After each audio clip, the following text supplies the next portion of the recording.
Hi, my name is Christopher, and this is my video essay, Facing the End, What Every Man Teaches Us About Life and Death. This is a medieval play, Every Man.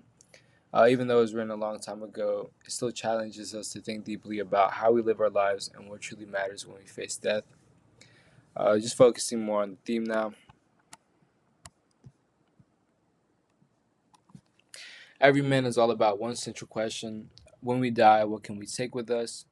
The answer in the play is pretty clear to see that it is nothing worldly, like our money, our friends, and even our family. None of that can go with us. The only thing that can go with us is good deeds. This message is pretty hard because it forces us to think beyond everyday distractions, and it makes us reflect on spiritual and moral lives. One of the most powerful lines comes from the Every Man realizes the truth of this. He says, "O wretched captive, whither shall I flee that I might escape this endless sorrow?" You can tell that he's terrified of facing death without having lived a life truly focused on what matters.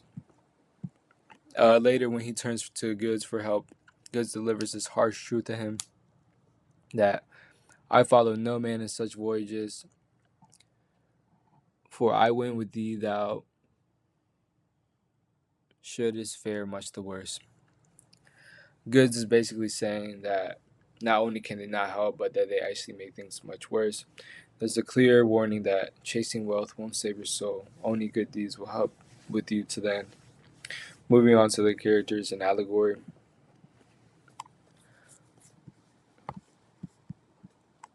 Um, every man, every character in the play represents an idea or quality like fellowship, goods, or knowledge. These aren't just people, but also symbols. For example, how fellowship says that he'll go anywhere with every man until death is mentioned, then he disappears. It's a powerful way of showing how easily our loyal friends can fade when things get hard. Good deeds, however, is different. Even though she's weak at first because of every man's sins, she's the only one who sticks with him to the grave. That makes her the most important character because she represents the only thing that truly matters in the end. And just from the names, you can probably tell what each character means. Like every man is of humanity, fellowship, is friends, and that makes sense when you reference it back to what I just said, how they couldn't go when death is mentioned because obviously friends or people can't go with you after death. Goods is just material wealth, good deeds is the good things a person represents in life, and knowledge is the awareness of understanding faith and salvation.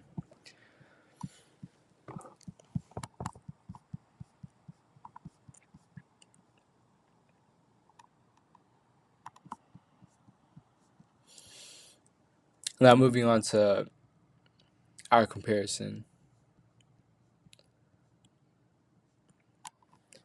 Even though Every Man was written around the late 1400s, its themes are still incredibly relevant in today's world. In fact, it reminds me a lot about how people deal with death and purpose in modern culture.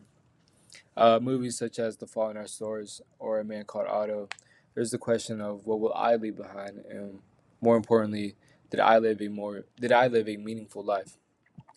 And every man, that moment of crisis hits when he realizes that no one, not even his closest companions, will follow him to death. And he says, "O death, thou comest when I thee least in mind." That line to me feels pretty familiar because even in today's world, people are caught off guard by how short life really is and how fast it goes by. Also, just like how modern stories emphasize authentic relationships and doing good, every man ends up by showing us the thing that truly matters in this quote. All earthly things is but vanity. Beauty, strength, and discretion do man forsake. That message that material things fade, but that our good actions last. It's very powerful in today's world, especially where people are constantly chasing fame, money, and status. Every man asks us to pause and think, what kind of legacy am I leaving behind? And this kind of ties to the relevance today of like what I find mostly interesting in Every Man still speaks to us today. We live in a world where success is often measured by money, popularity, or looks, but Every Man flips that idea upside down and it asks us to think, are you actually living a good life or are you just chasing things that won't last?